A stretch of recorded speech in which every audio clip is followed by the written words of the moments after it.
Hi, and welcome to Haunted AF, the podcast of real ghost stories told by real people. We are your hosts. I'm Julie Fisk. And I'm Rebecca Black. So we are releasing a bonus episode this week Yay. in honor of Halloween, but also because we got to speak to the host of one of our favorite podcasts, National Park After Dark. So Cassie and Danielle had this amazing show that recounts all the wild, sometimes tragic, and usually creepy histories of our national parks.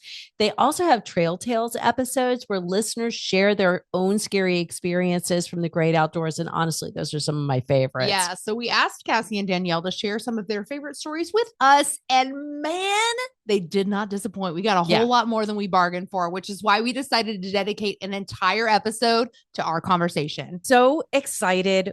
We have with us on Haunted AF, we have Cassie and Danielle from National Park After Dark, which literally has been my number one podcast, most listened to for about a year now. And I'm just so excited that you guys agreed to come on the show with us. How are y'all doing? We're great. Thank you so much for all the love. Yeah, it's much appreciated. Wow, I feel so special. I feel like we're amongst celebrities. Yeah, definitely. I don't know about that, but fangirling over here. And it's made it especially cooler because I recognize your backdrops because I've started watching you on YouTube. So yeah, it's just very, very cool to be a part of this with you guys. And before we start, I have to tell y'all something that just happened. So Rebecca and I both have been listening to the Thomas Edison Spirit Phone episode, your most recent episode. Yeah. Amazing. It's so good. So I'm just now in the bathroom putting on my makeup and my lights start flickering in my bathroom, which we have a little weirdness going on in my house anyhow, but our lights start flickering and I stop and I look around and one of you goes, "What was that?" And the other one was like, "I don't know. What was that?" And so something had happened on your end in the podcast where you're like, something fell over, but literally it happened right when my lights flickered. And I was looking around like, what the hell was that? And then one of you said it in my bathroom. And I was like, what's happening right now?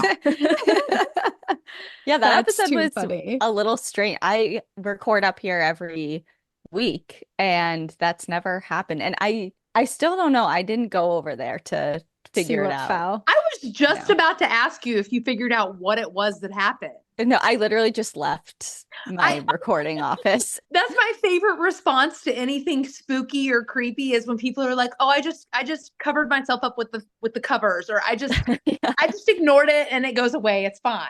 Like it's none of my business. I'll just leave that be. Yeah. And we definitely need to encourage everybody to watch and or listen to the Thomas Edison Spirit Phone episodes. The most recent one right now. It's so good. It's crazy because I feel like a lot of the things from the times of spiritualism I'm hearing about and seeing in practice right now. Like we just had a ghost story that involved table tipping or table spinning, which was a big spiritualism thing.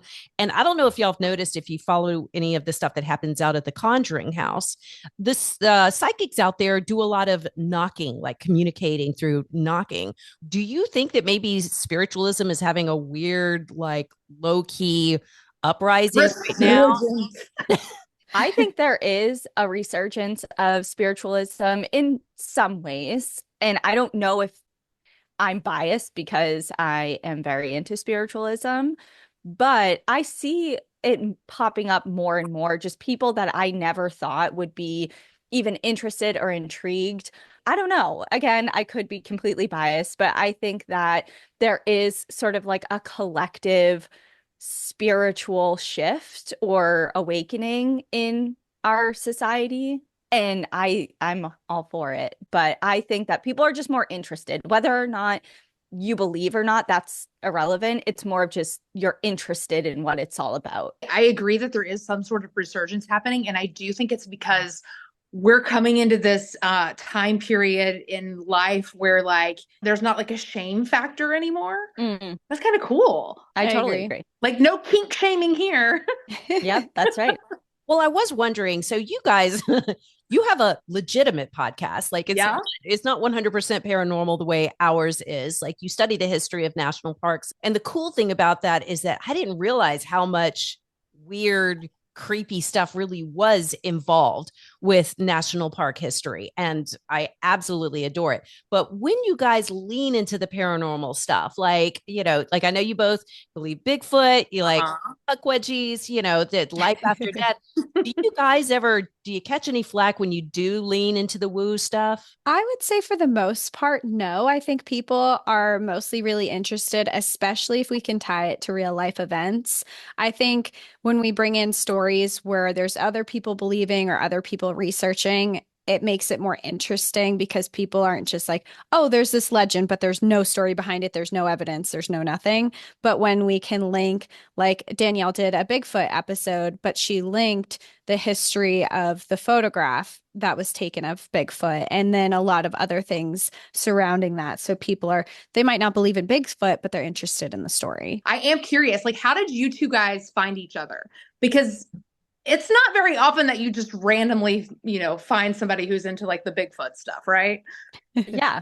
Yeah. Well, Cassie and I we worked together. So we grew up in Southern New Hampshire together, Okay. in towns that were pretty much side by side. So we didn't go to the same high school or anything, but we were kind of we were the same graduating class. So we had a lot of mutual friends and things like that.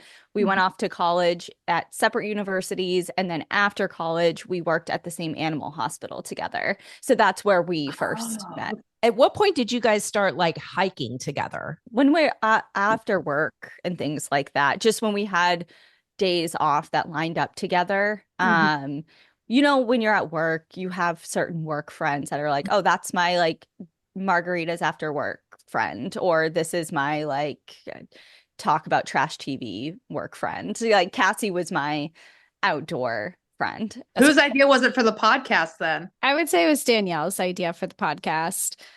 So we both worked together, but then Danielle moved to Washington and I moved to Vermont. And she was doing a trip with her partner, going through the national parks and kind of road tripping around, camping and doing all that fun cross country road tripping events that you do. And she messaged me one day and she was like, hey, I know we talk about all this stuff on our hikes usually and in person, but what if we turn it into a podcast format now that we don't live near each other anymore? She was my get drunk at movies friend. And yeah. And also so true. we were both former radio personalities and on different radio shows. And we would be down the hall from each other, shit talking our co-hosts through messaging. Yeah. So that's how we got started. But speaking of the hikes, what is your favorite spooky hike?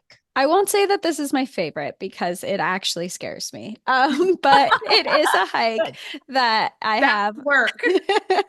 I have around here. So as a preface to this, I solo hike all the time. I find it's easier. Like Danielle lives far from me, whatever it is. So I solo hike a lot. And there is this one trail that is near me. It's in Little River State Park in Vermont. And it's this trail that I discovered one day just out and about, just exploring the area. And I was walking out and I see all of these old chimneys that are along the trail. And I'm like, what is this? And as I'm getting further and further in the woods, there's no views or anything. You're just completely in the forest. And I'm getting this really eerie feeling like someone's watching me. And I'm even to the point where I'm turning around. I'm the only one there. I was the only one in the parking lot. There was no one else around. I'm looking behind me. Any noise, I'm like feeling a little jumpy. I come across a cemetery in the middle of the woods, in the middle of nowhere.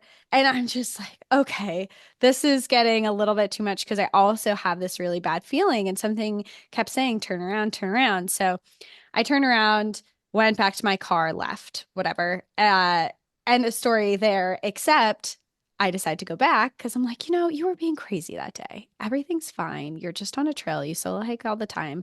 It's a nice little walk. It's not far, go. So I go back. And this time I kind of took a side trail that I hadn't seen before. And I see all of these little plaques that are describing things that happened in the area. And I'm like, hold on a second, what is this? So then I discover that this actually used to be a town. And nearby, there is a huge dam now, and there's a reservoir. Anyway, find out it flooded and hundreds of people died in the same location that I had been walking in. And not only had the flood happened, but there was also a huge fire that had happened that also people died. And that was the remnants of the chimneys that are around or some of the buildings that had caught on fire. And the cemetery is those of the people who died there. I was like, okay, my feelings of feeling like a really bad feeling here are not unfounded. Something really bad did happen here. And I've tried to hike it alone a couple times since, and I've even hiked it with people since. And every time I'm there, I get a really like heavy, dark feeling and have a feeling that someone's watching me and telling me to turn around. Where is this? It's Little River State Park. Little River. Okay. Yeah. I really, really kind of want to go there now and see I if know. I can at least get that like eerie, oppressive feeling. Yeah. You get it there for sure. What about you, Yeah. Danielle? Favorite spooky hike? So I've never, at least what I'm thinking, what I can recall right now, I have not had an experience like that. But I guess spooky wise, it has a little bit of a dark history, but one of my favorite hikes of all time is Harry's Ridge Trail in Mount St. Helens National Monument in Washington. And I really enjoy the hike, number one, because it's so beautiful. But number two, I did an episode on him so long ago. It was an early episode, but Harry Truman, he is an individual that lived kind of on the slopes of Mount St. Helens. He had a resort there, and he had operated like this summer sort of resort camp for decades with his wife, and he basically was very, very attached to that location. And he was elderly, he was in his 70s 80s at the time, and he refused to leave the area and to evacuate when Mount St. Helens was about to blow. And he didn't leave, and him and like all his cats and his whole property got buried under the eruption. And it's named after him, Harry's Ridge, Harry Truman. And just knowing that he is under there and his story and how tied he was to that area and how much he loved it, I really love hiking that area because I think of him every time, and I really enjoy his story. Oh, I can't imagine how scary to have been in his house when all of that was happening and coming down around him. That is that's like bone chilling. Yeah, like his whole last property moments. and everything is just buried under a couple dozen feet of ash and debris. Yeah. And the cats. The And cats, the not the cats. I hate that. Yeah, I They know. let them go. Right? So we asked you guys if you had any personal spooky stories that you would be willing to share with us. So Cassie, would you like to go first? I'd love to. So my spooky story that I decided I wanted to tell comes from a story at the Crescent Hotel in Eureka Springs in Arkansas. Yeah. Danielle and I were there a few years ago, and we actually did a live stream on there to talk about the hotel. So the history behind the hotel is that in the 1930s to the 40s, it was a hospital. And I say a hospital, quote unquote. There was some really bad stuff going on there. There was this guy who opened it who is not a doctor, but he claimed to have the cure for cancer, but also he had his own medications that he was giving people where he was actually injecting people with like horrific things, and a lot of people died. And when we visit, we did a whole tour. We went into there's still the morgue is there, and they actually have organs preserved in formaldehyde jars. And we were just hoping, we're walking around hoping that we're going to get a spooky experience, right? And we've heard people have seen nurses in the hallways, people have heard screams, cries, they've heard children laughing, like just like lots of weird things. So we're walking around the halls and nothing's happening. And then we're in the lobby and we're standing in front of the elevator waiting to go up. And I just got like this horrible feeling. Like I like to think that I'm a little bit intuitive to some dark things that are happening, and I'll get like really hard feelings about something and something just felt suddenly really, really heavy.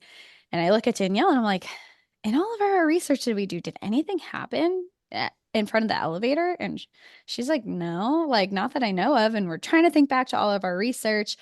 We leave feelings gone, everything's fine.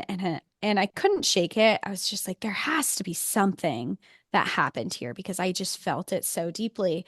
So then I go online and I start Googling of things that might have happened at the stairs. And it turns out that a couple of years prior, that a man had actually fallen down the stairs and died where we were standing. Oh my gosh, like in like Yeah. recent. Yeah. With it like it wasn't like a early 1900s thing. It had happened a couple of years before that. Oh wow. What about you, Danielle? So mine happened not in a hotel. It was in my own house, a rental that I was in.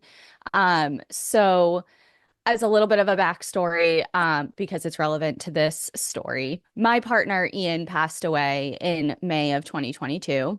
And after we were living in Washington at the time, and I decided to move back to Colorado in the months after his passing. And I was renting a really small cabin. It was a 1 bedroom cabin from the 1930s. It was like 500 square feet. It's really small.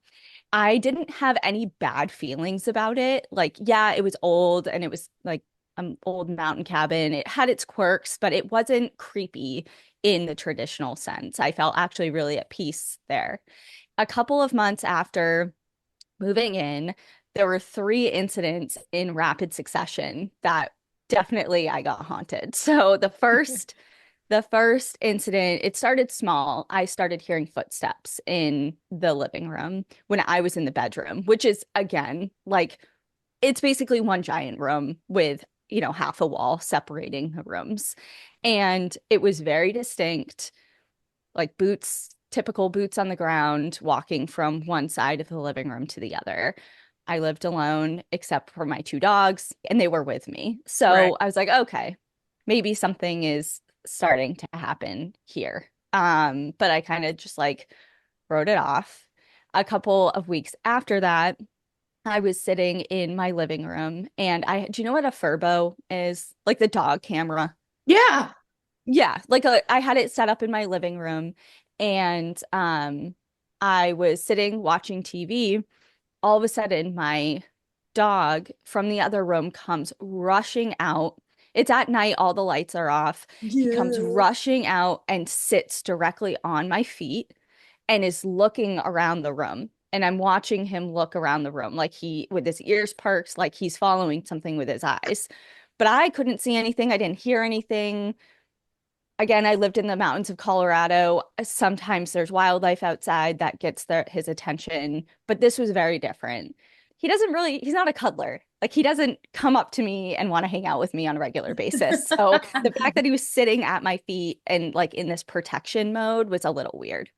So he settles down, he doesn't leave me, but all of a sudden he is still looking around the room and the Furbo, which I've had for years, starts clicking on and off, like from day mode, night mode, day mode, night mode. Like I see the red light clicking and I can hear it.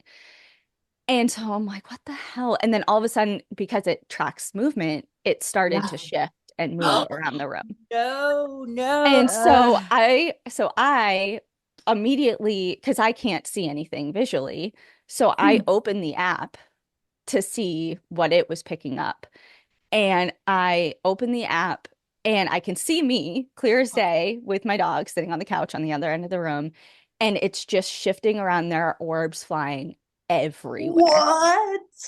Everywhere. And it's following what my dog is following with his eyes sitting on the floor. And I freaked the hell out. I was so nervous. I was like, I don't know what this is. Like, I'm really nervous. I'm really scared. And as soon as I kind of vocalized that, it stopped. It probably lasted about a minute. Wow. So that was the second incident. And then the third incident was on Day of the Dead. And I had I always have like an altar up for Ian and my father, who has also passed away. And I was sitting and I was talking to them and, doing some like tribute stuff for them. And that evening, I fell asleep and I woke up, but I didn't open my eyes yet. I just was kind of laying there And I just had this feeling that somebody was watching me, not in a scary way. I Mhm. just felt like there was another presence around me. And I opened my eyes, and at the foot of my bed in the corner of my room, and I don't know how else to explain it, but it looked like a group of people, maybe like 4 or 5 people together. Some were taller, some were shorter, like, but they were all together and they were just standing there. And as soon as I, in my mind, recognized what and registered what I was seeing, they took a step towards me and I went, and they disappeared. Oh my girl. Holy cow. I like I got legit leg chills. Oh, it just like whooshed over me. So I've heard that story before and I have chills. Yeah. Like amazing. I totally believe that was like your family and loved ones Yes. somewhere on the other side coming to just like comfort you and say like, we've got you or watching over you. But the fact that they stepped towards you, I don't know that that's something that we've really ever heard before. Yeah, it was definitely a collective because they all moved at once, but it wasn't in an ominous, like, we're coming to get you thing. And like I said, I don't know how else to explain it, but I didn't feel freaked out in the sense of like, I'm scared. Yeah. It clearly freaked me out a little bit because it was not anything I had ever experienced before. Right. But normal. I felt as if they were, and this is also in the midst of like a big spiritual awakening for myself personally. Wow. And I just felt very comforted that I have my team on the other side still with me. And that's kind of the whole idea behind Dia de los Muertos is like everyone's there, you know, it's a reconnecting. That's amazing. Oh, wow. What a good story. And then nothing happened again. From after that, nothing. There was no footsteps, weird sounds, visuals, like literally nothing else ever happened again. Sometimes I think though, believer, non-believer and all of that kind of stuff, I think sometimes they give you just what you need in that moment. And they're like, okay, she's good. Like she knows. She got the message. Like, yes. Weird question. Any chance that it was actually filming when the Furbo started scanning? Oh my, no. And I'm so pissed because I had the version at the time that, you know, there's different tiers of like membership. I just had the most basic one. And then after that, I'm like, I'm definitely paying for like a monthly thing so I can record it. And then nothing ever happened again. But it is burned in my brain for sure. So ladies, thank you so much for taking the time to talk to us. Everybody do yourself a favor, go find National Park After Dark, and Trail Tales are my absolute favorite. Same. Yes. And those are kind of like, because it's a little bit like what we do in just sharing personal stories. That said, if you want to be traumatized and scarred for life, Night of the Grizzlies, part 1 and 2, me up so bad. And for the record, the whole time, y'all, I went to Breckenridge with my family not all too long ago. And my husband and my kids, we do a lot of hiking together, a lot of outdoors stuff together. They gave me so much hell about taking bear spray to Breckenridge. Now, at that point, it was because of the movie The Edge. Have y'all seen that one? Anthony Hopkins. And okay. Y'all need to watch The Edge. There's a really graphic bear destruction going on in that movie. But the grizzly bear who actually plays the bear in the movie is fantastic, Bart the Bear. See, I know way too much about this. But anyhow, that traumatized me. And that's what made me want to take the bear spray. My family gave me shit about it. But you guys were like, everyone was downplaying how bears react around humans. And that's part of the reason that people died. And so thank you for that. I feel a little validated because I caught a lot of flack, and I won't walk in the wilderness without bear spray, but I also can't do a single hike. I am a little too nervous to do. So good for you, Cassie. That's awesome. But you're taking bear spray, right? Yeah, I always have bear spray, even if bears aren't always if they're not always the problem. I just feel more protected having bear spray on me, having some type of weapon.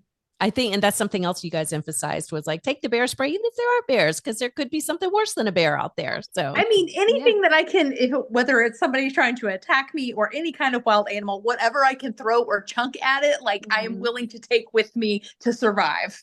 Exactly. Exactly. It's better to have something than Yes. not be prepared at all. Ladies, Oh. thank you so much for taking the time to talk to us. And we're going to make you hang out with us just a little bit more because we have our own personal signs stories that we wanted to share with you. Yes, please do. And, My favorite. But thank you so much. Anytime y'all want to hook up, we might hit you up again next year around Halloween, if that's all right. Yeah, Definitely. Love it. All right, we're coming back on Thursday to celebrate Halloween with you guys. In fact, I am coming in costume. I'm going to be bringing some wine. Ooh, so be ready good. for that, Julie. We're also going to chat with some of our new podcast friends, Kit and Rory, who we adore from This Paranormal Life. Yes. And if you have a favorite podcast you think we should reach out to, maybe they share scary stories too, or maybe they're just cool people that we'd have fun with, send that information along with your scary stories and freaky dreams to hauntedafpodcast@gmail.com so we can use them on the next Haunted AF.